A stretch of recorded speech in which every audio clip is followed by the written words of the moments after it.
Good morning student. जैसा कि हम लोगों ने लास्ट क्लास में पढ़ा था टाइप्स ऑफ रिसोर्सेज में कि रिसोर्सेज का मेनली 3 टाइप्स होता है। नेचुरल रिसोर्सेज, ह्यूमन रिसोर्सेज और human made resources. Natural resources में हम लोगों ने बहुत सारा different types of natural resources पढ़ा, ठीक है। जैसे फॉर एग्जांपल उसके ओरिजिन के बेसिस पे उसका डिवीज़न किया गया था, उसके डेवलपमेंट के बेसिस पे, उसके रिन्यूएबिलिटी के बेसिस पे, उसके डिस्ट्रीब्यूशन के बेसिस पे और अवेलेबिलिटी के बेसिस पे। ये सब हम लोग लास्ट क्लास में पढ़ चुके हैं।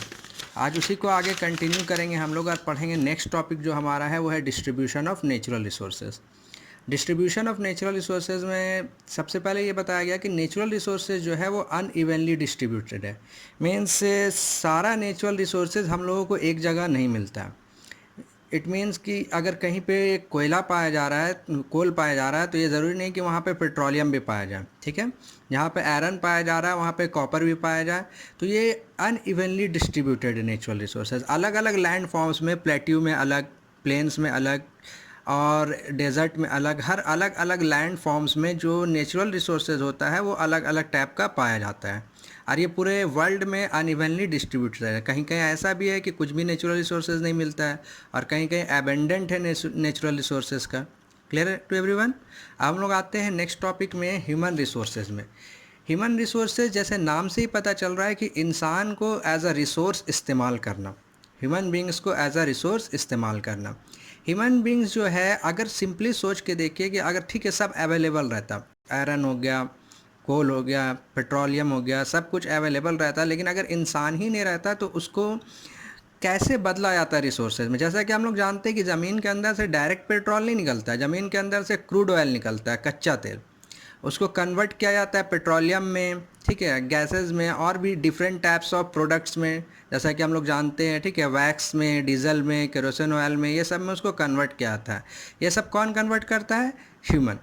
क्यों? वो अपने नॉलेज के अकॉर्डिंग, अपना एडुकेशन के अकॉर्डिंग, अपने टेक्निक के इस्तेमाल करके इसका कन्वर्ट करता है। तो वही क्या कहलाएगा? ह्यूमन रिसोर्सेज कहलाएगा। अगर ह्यूमन रिसोर्सेज नहीं होगा तो सिंपल सी बात है कि कोई भी रिसोर्सेज का इस्तेमाल नहीं हो सकेगा। ह्यूमन रिसोर्स में कब चेंज करेगा? जब उसका हेल्थ अच्छा होगा, जब उसके पास से एडुकेशन होगा, जब उसके पास नॉलेज होगा, तभी वो ह्यूमन क्या होगा? रिसोर्स में कन्वर्ट करेगा। Clear to everyone. एक स्टेटमेंट है, what is human resources development? When the quality of education, skill and expertise goes up and human beings are able to create more resources, this phenomena is known as human resource development. Clear to everyone? जब education का quality, skill का quality और कोई किसी चीज़ में experts हो जाए, ठीक है, और ज़्यादा रिसोर्सेज को क्रिएट करने का क्षमता रखे, यही फेनोमेना क्या कहलाएगा? Human resources development. ठीक है, यही फेनोमेना क्या कहलाएगा? Human resources development.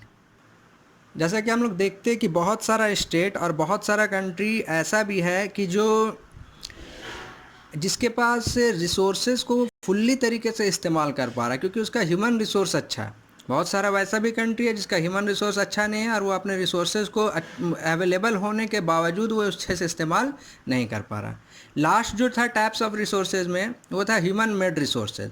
Human made resources according to name ही अगर हम लोग जाए तो इससे क्लियर हो रहा है कि ह्यूमन मेड रिसोर्सेज यानी कि वो रिसोर्स जो ह्यूमन के द्वारा बनाया गया। क्लियर है सबको?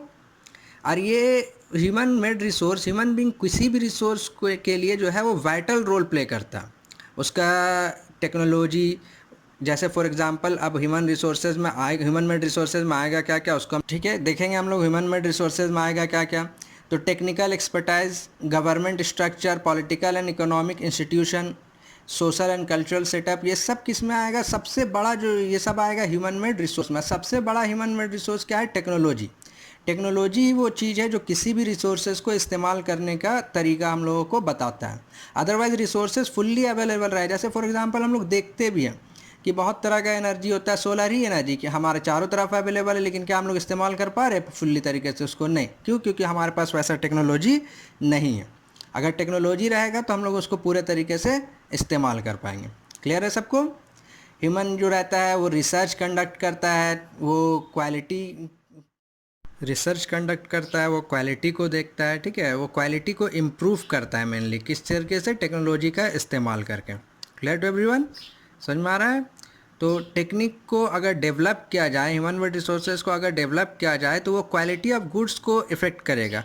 हम लोग अगर टेक्नोलॉजी अच्छा होगा तो कम समय में कम रिसोर्सेज का इस्तेमाल करके हम लोग ज़्यादा एनर्जी पा सकेंगे। क्लियर है सबको? तो आज हम लोग इतने ही पढ़ेंगे। नेक्स्ट क्लास में हम लोग देखेंगे कंजर्वेशन ऑफ रिसोर्सेज और रिसोर्सेज एंड सस्टेनेबल डेवलपमेंट, जो आज की डेट में बहुत इंपॉर्टेंट टॉपिक है।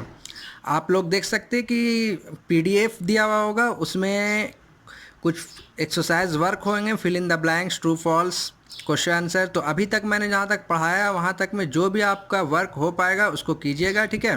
फिर नेक्स्ट क्लास में हम लोग इस चैप्टर को पढ़ के एंड करेंगे।